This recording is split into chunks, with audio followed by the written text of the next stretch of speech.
Needing a place to rearrange some writing, I rolled into Yosemite on the one-way road. They gave me a tent and a job as a pot washer. Over time, the pot room became a place for the mind, and I became the night man in a winter valley.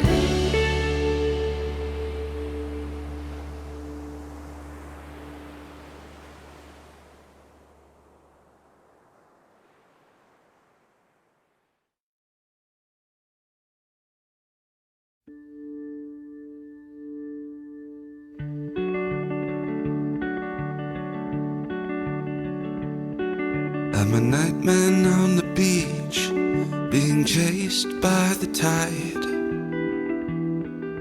I gathered up some wood and began to make a fire. As the waves came in sevens, 1, 2, and 3,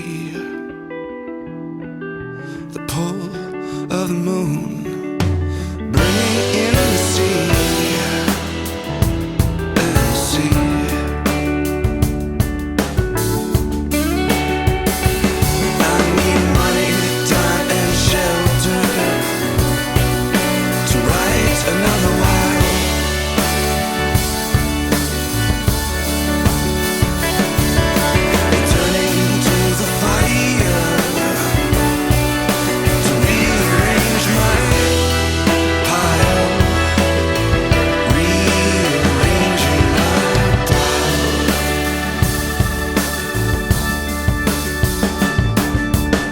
Someone to talk to, feeling foolish by the heat. Describe an equation of farm tools, land, and speed. My choices were all simple: keep living off the bike, or find a place for you more and settle down to right.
Bones finished burning, the sea lulled me to sleep.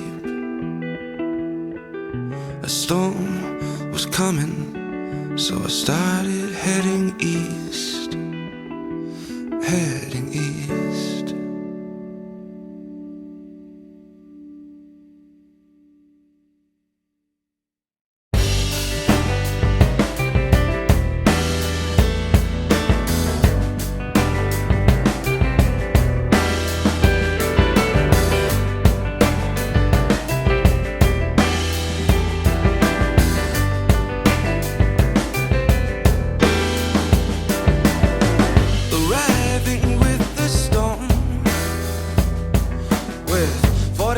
In a worn-out bike,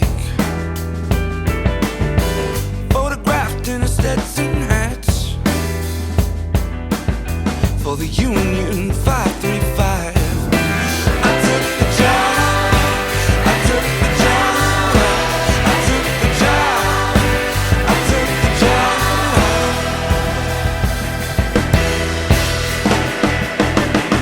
Got a tent in an iron bed, an old school table and a rolling chair. I swept and I washed it out.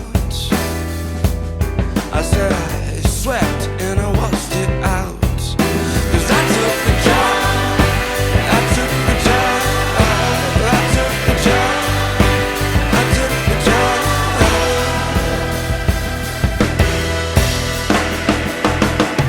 We're all cooks and cleaners on the line. We all need money and time.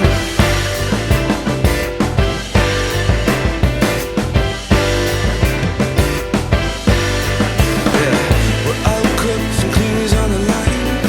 We all need money and time. I'll take the cash right now. I'll take the cash right now.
The bike, punching in, start at 5. Greasy pans, dirty knives. What's the deal, Chef Mike? I'm going home to ride all night.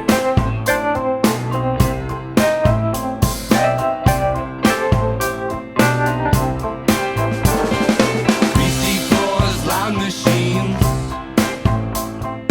busy time, get them clean. Mop the floors, wash the mats. What's the deal, Chef Mike? I'm going home to ride all night. I'm going home to ride all night.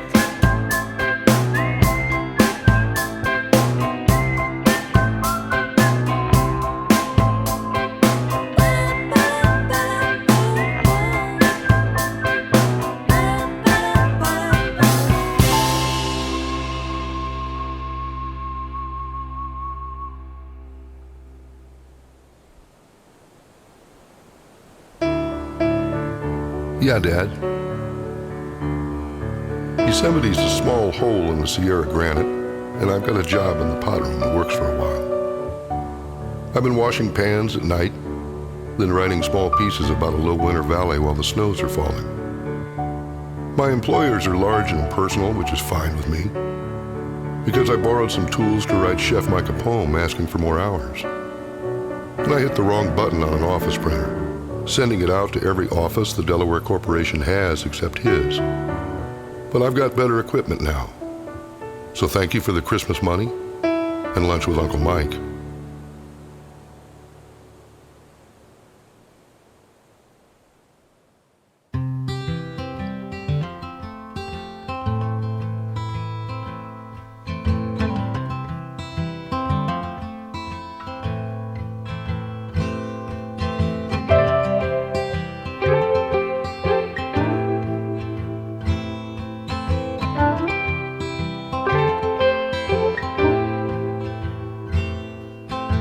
Evenings till midnight, it's white plastic walls with brown tile floors as the gray river freezes.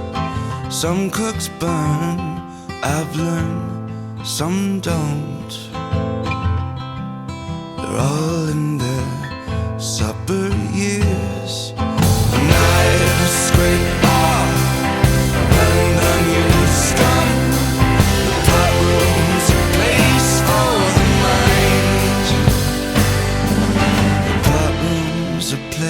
For the mind.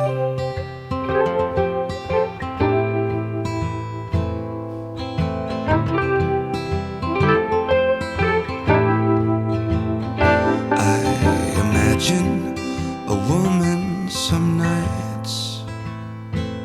My hands ache from lifting mats in the machine, speaking out loud to every last one.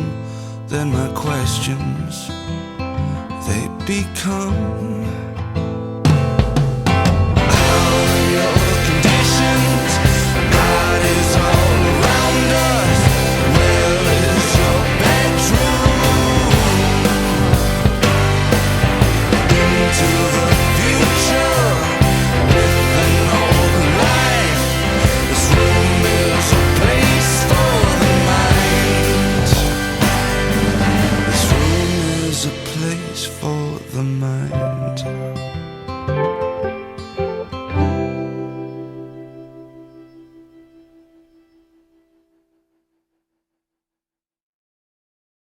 I just came back from the waterfall in the shade of a granite wall, searching with a borrowed light. The moon dropped down on a white tree night, with forest greens fading into blackness. On my way through the valley snow, wet ground by the meadow, I lost contact with the scene. That granite is a changing thing. That granite is changing into blackness.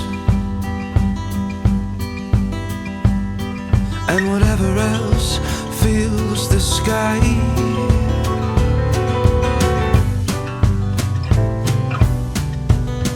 and whatever else fills the sky, no, you're never alone. No, you're never really alone. Surrounded by the changing abstract, surrounded by the changing abstract, surrounded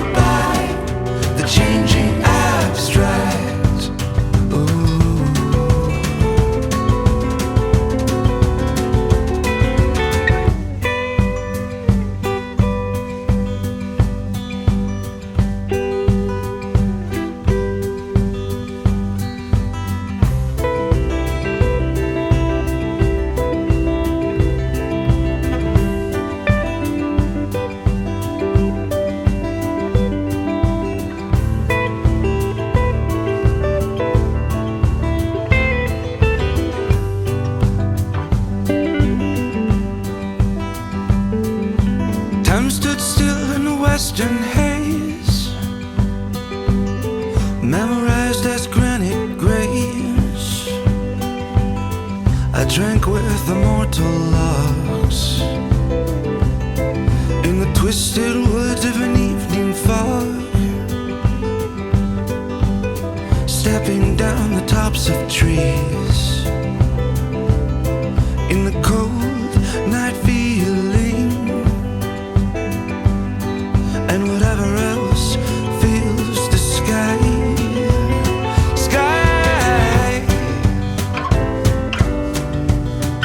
Whatever else fills the sky. No, you're never alone. No, you're never really alone. Surrounded by the changing abstract. Surrounded by the changing abstract. Surrounded by the changing abstract. Surrounded by the changing abstract.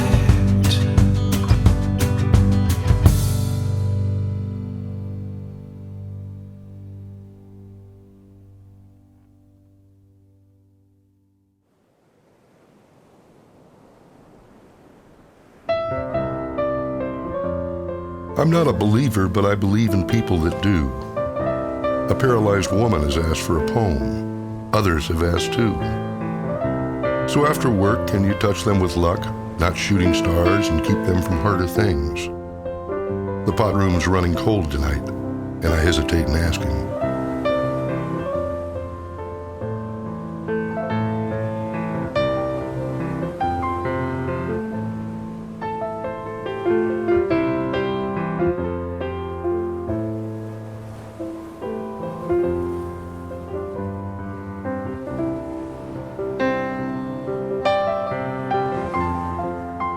To a Yosemite friend in Georgia. When you're crying in a lonely bed and paralyzed young in your own way, I hope that life becomes an idea in the evening breeze or a night wind at speed. I know it's not, but as the endless moment you come from unfolds, you're young and you're old. I'm a grown man who's promised you a poem, and you have such pretty eyes.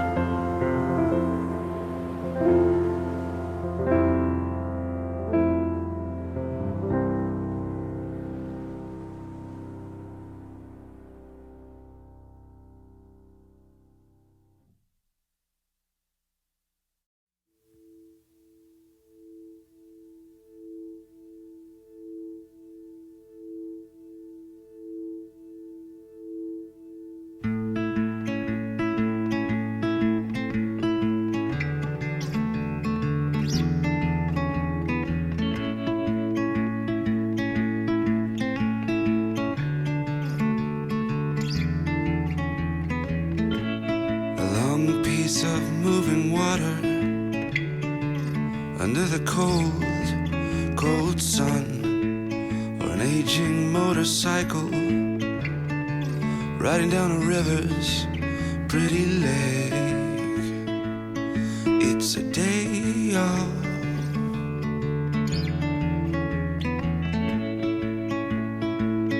It's a day off.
Dear beautiful woman in New York City. When the Yosemite sun goes down, sometimes I've gone to a stone bridge across the Merced River, where there's a night feeling between those night trees along with whatever else fills the sky. And your letters filled in the gaps this time, while I sat on the stones reading with a borrowed light and the wind sound with the river sound below. Then on my way home, I wondered if you'd written it at a table or on your knees.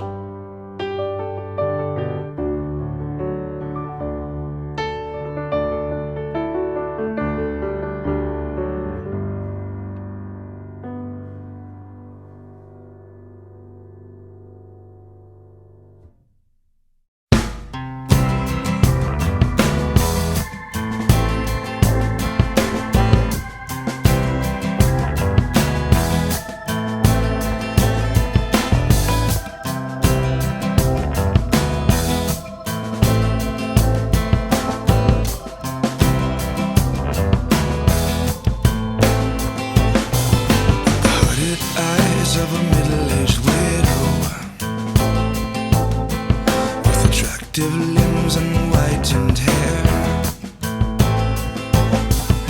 a gap-toothed smile and a rough in her greeting,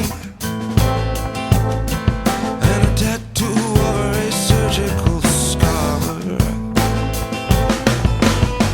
Johanna by the river, turning around, asking if I could join her in turning around. She made a waterfall pause.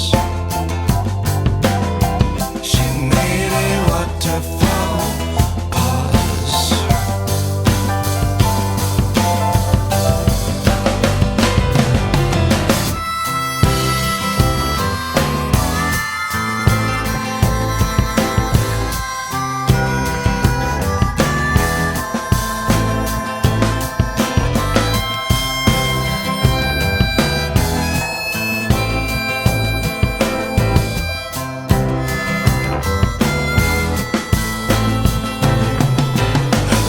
Fill the gaps in time, stories frozen inside, asking if we could ever be lovers.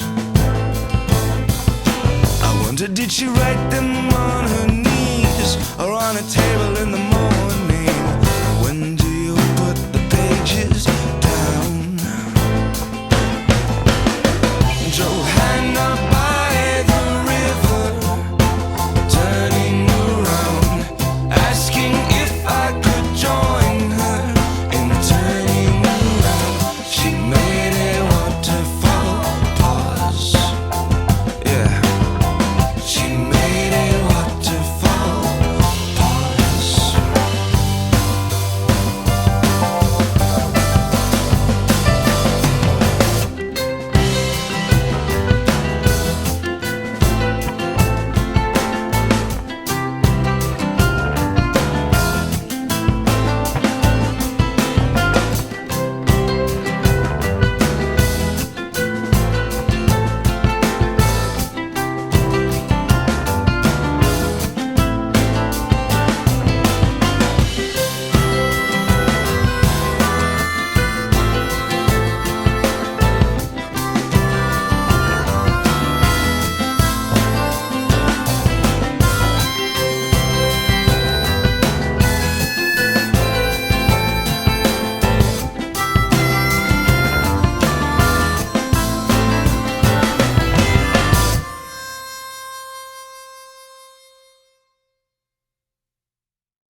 Hot washer hour.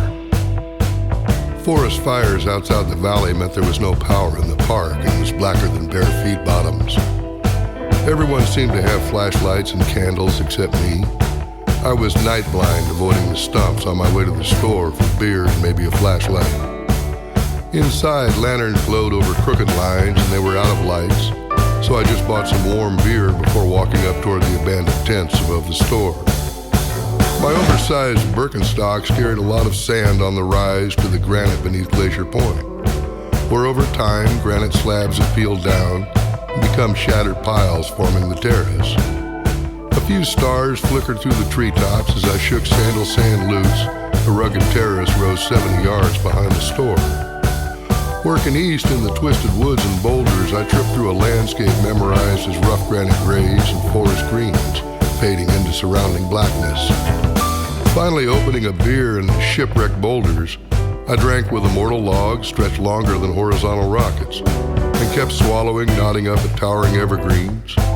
The smoke-filled valley smelled of burning pine, while the abandoned tents seemed to gather in stripped frames.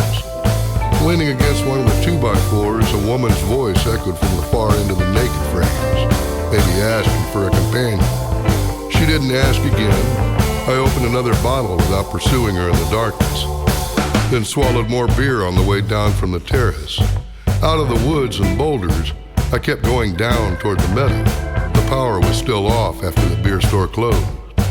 And when the apple grove opened onto the meadow, you could see how the western end of the valley captured most of the smoke from El Portel. I walked further and sat alone in the grass, surrounded by granite abstract, except for the same few stars mixed with drifting ash. Then the wind changed, and I found you're never really alone with the surrounding abstract, as a few half words floated from the grass. 3 beers left.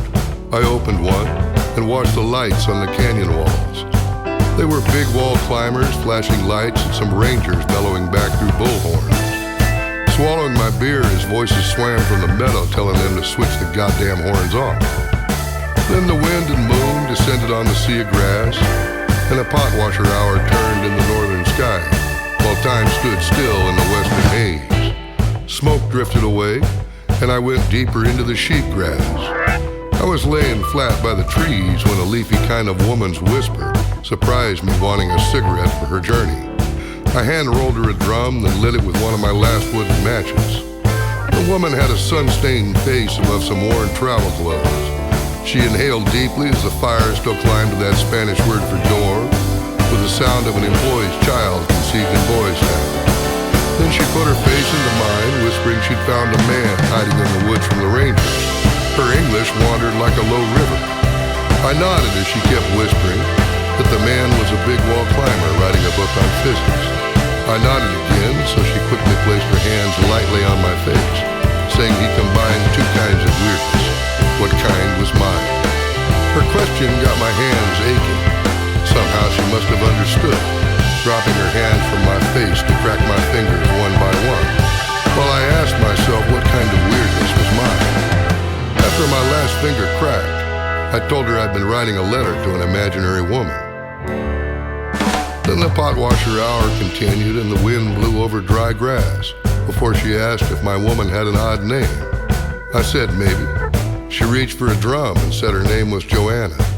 Rolled 2, and after we smoked told me she'd been up in the boulders. Was she hungry and broke? No, but she needed to get cleaned. We got up and Joanna moved through the grass wearing a kind of dark cloak, brown, black, or even green. We turned right at the road, and then we turned left toward the ice rink and cleared the trees around the parking lot, where she stopped and stared up at the south rim of Yosemite, standing and staring in a maroon cloak. Maroon because some Halligans on a pole told me the color. Nearby was the big green rental tent and stupid battered trucks. Joanna turned and faced the north wall, a smoky kind of place with the granite's water stain stepping down to the tops of trees. She looked at the wall for a while and asked my name, which was Roy, and Joanna said she knew a place called that in New Mexico. Then after moving a few yards away, she spoke my name quietly, and again throwing her head back at the granite, kept slowly turning around, gazing at everything. When I joined her, she asked what was my kind of life. The farming desert where I kissed my wife after changing night water in the moonlight. Is there any more? Well, over by my tent, someone has a tomato in a protective wire cage, but the raccoons laugh knowing the fruit will never come, because they hardly grow in the cool. And I have a towel for you and a key to the woman's shower.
surrounded by her bed light and her old things.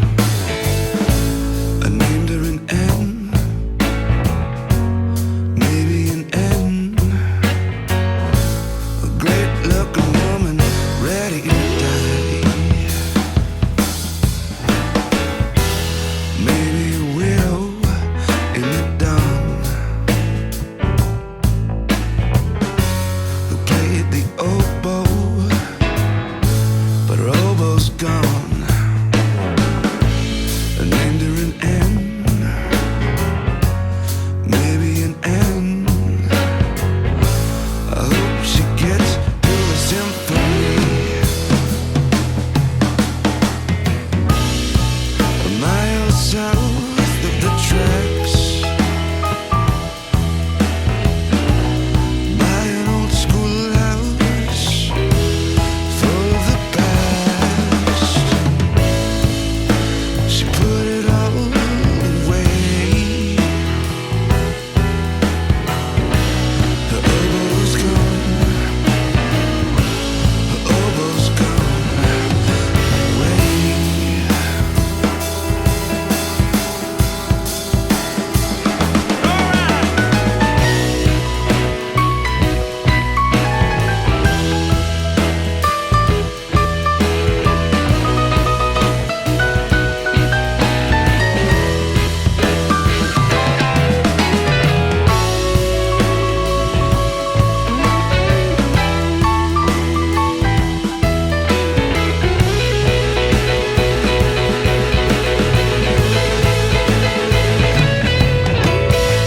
An old woman on the bus took my seat, surrounded by her bed lights and her old things. I named her an N, maybe an N. I named her an N, maybe an N. I named her an N, maybe an N. I named her an N, maybe an N. I named her an N, maybe an N. I named her an N, maybe an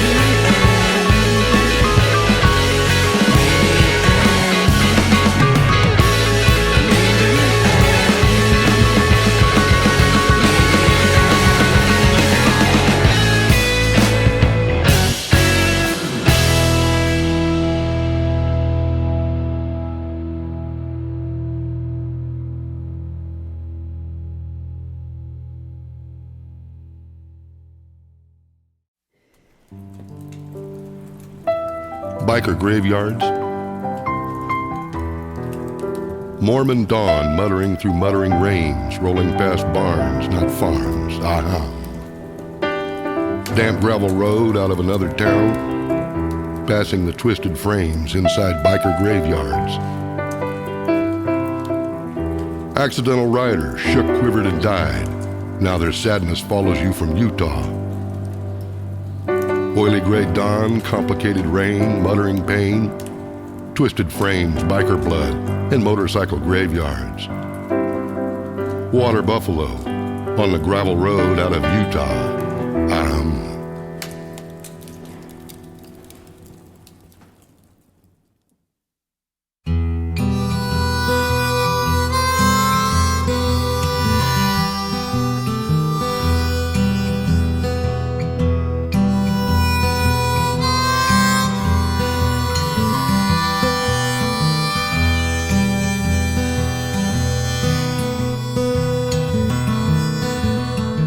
cook friend Glenn, he told me once, a long time ago,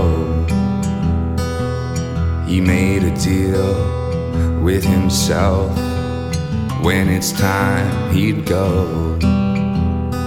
Maybe in the spring, but better in the fall, and never with the snow. When it's time, my time to go, Glenn said, my cook friend said, Glenn said I'd know.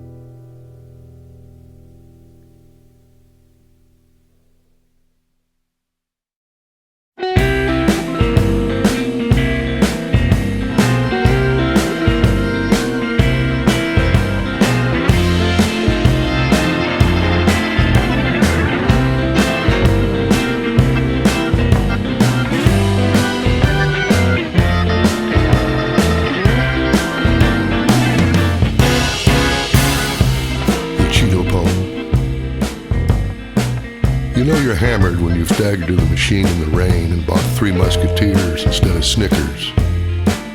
And you misread the E7, so now you got a bag of those Sunfire Cheetos, not the regular kind. And there's not enough water at the waterfall to slake your thirst. As those Sunfire Cheetos burned your ass, then you died lonely from thirst. Your body was found with orange teeth.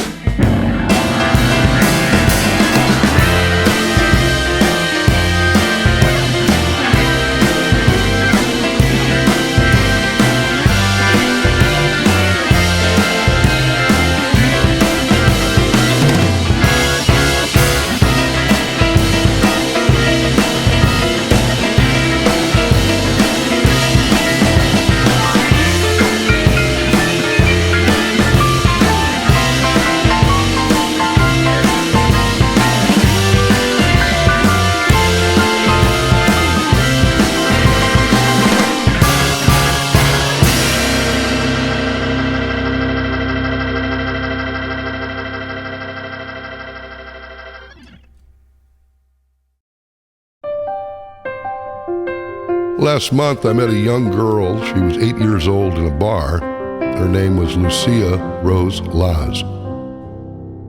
And we traded poems. I gave her a copy of my Cheeto poem. She gave me a copy of her Rainbow Llama poem. So here it is, Rainbow Llama poem by Lucia Rose Laz. When I walked in New York in the summer with my shaved-haired guy friend, we saw a rainbow llama on the way to Mexico. But I don't get it. We're going to New York.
Night man in the Winter Valley. Using a lover's old pin and wearing a broken-down harvest hat, I'm a Yosemite pot washer offering you cold compass skies and cemeteries with a sense of 2 a.m. on the gravestones. South through the cedars, the moon colors snow-streaked granite walls like an old man's hands. And when you glance up toward the timekeepers in Yosemite, they're Lindbergh's successors leaving superb lines night after night. You hear the same strange offerings to Woody Guthrie. Someday all my bones will be washed in a sand-colored river lined by black oaks under a black sky and the nuance of the half-life. But I'm here by the graves and scaffold branches making an offering to absent trees, before the granite chairs and benches rise to ramparts on the high ground, where the half-life on the high ground has a hard voice with an entry fee looking down. You work to stay there. Apropos of nothing, I believe it was the political writer Richard Reeves who said we hire them for 4 or 5 decisions, the kind that will last down the generations. Makes me wonder what kind of day Abraham Lincoln was having when he decided to set Yosemite beside Thenceforward and Forever Free. These moldering bodies and stones can't tell me, but some minds see a long ways past the graveyards and what's to come. Bob Dylan's the cold copper name of a suspicious old man on a national journey telling us where he's been. His twisting voice has a nasal bass line now and 12-string Rickenbackers in the background of a perpetual mirror watched by strangers. The blown harmonica thoughts hover over the land with elbow-driven pianos and pounding cat-paw drums on the high ground, washing down to the downstream union we all hold in our televisions. Some time ago, the voice evolved from old stoves or a young boy's radio. Over the years, lyrics are stubborn thieves around our fires and easy chairs, and there's 8 kinds of voices in the nuance of the half-life. And sometimes the voice under the moon becomes a nighthawk over the national diner, above that special land where the harmonicas have meaning. I imagine that kind of half-life is tiring, after climbing over the mountains and stumbling into anthems. Maybe it makes you feel like I'm nodding at an unknown boy's hole in this Yosemite graveyard next to where the Rangers sleep. Instead, I'm heading through the trees toward the one-way road, where a white blanket covers 8 acres of meadow and the exchange of ideas has gone plastic. The original climbers came in old Fords with packs of camels without knowing very many routes. Their canvas baggage was heavier then. Now the surrounding granite impounds big wall climbers. It changes the nature of marriage when the jail's behind the cedars. Closer to home, there's 8 acres of meadow with stars bursting over my canoe on the snowy asphalt. And where the hell is Mars? The snow falls on my hat from overhanging trees. My socks are swollen scum after watching the residue of airport food in the pot room. The sky is shooting light over the Royal Arches, while I'm begging on my bended knee for more constellations and ships at sea. But as my shoes track past the moonlit meadow, the larger granite asked if complex tools are necessary. There's always a man running straight up the slab who doesn't use any tools except for his hands as a meat beast chases ass. And as the black meets the white shoulder blade of Half Dome, I recalled how Guthrie fell between the Brooklyn State Hospital and the Grand Canyon at sundown. But after he's gone, I'm just a pot washer walking from a Dillon graveyard in the pot washer hour, because the voice 50 miles out to sea needs the universe to swallow him whole. And the howling moon, she'll feel lucky that the half-life pounded and whipped him into shape.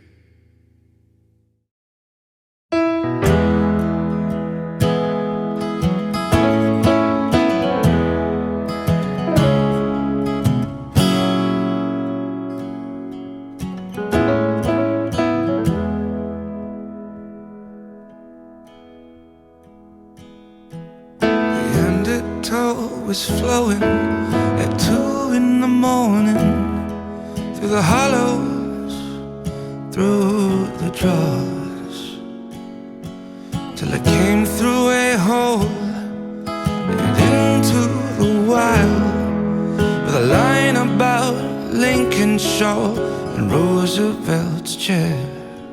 I kept on following the right of way. I look tired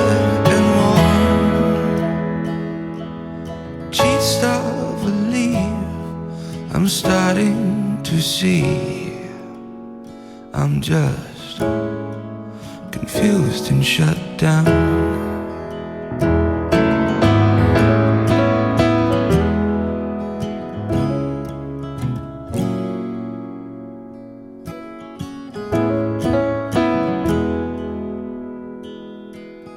Further down the road, through old Mississippi, with abandoned downtowns, but its jail still survived.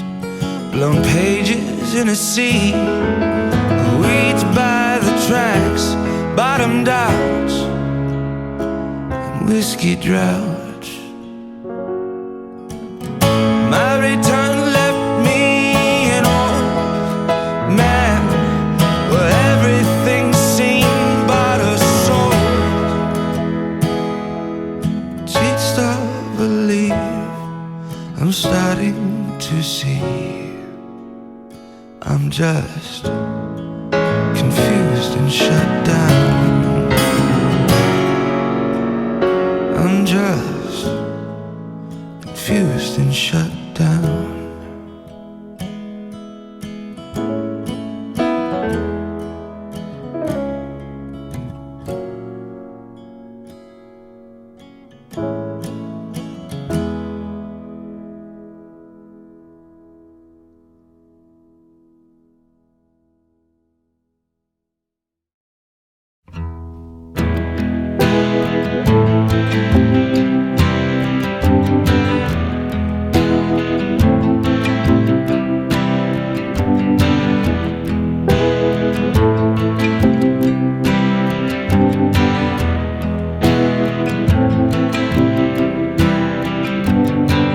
Book is almost never done, and so it goes.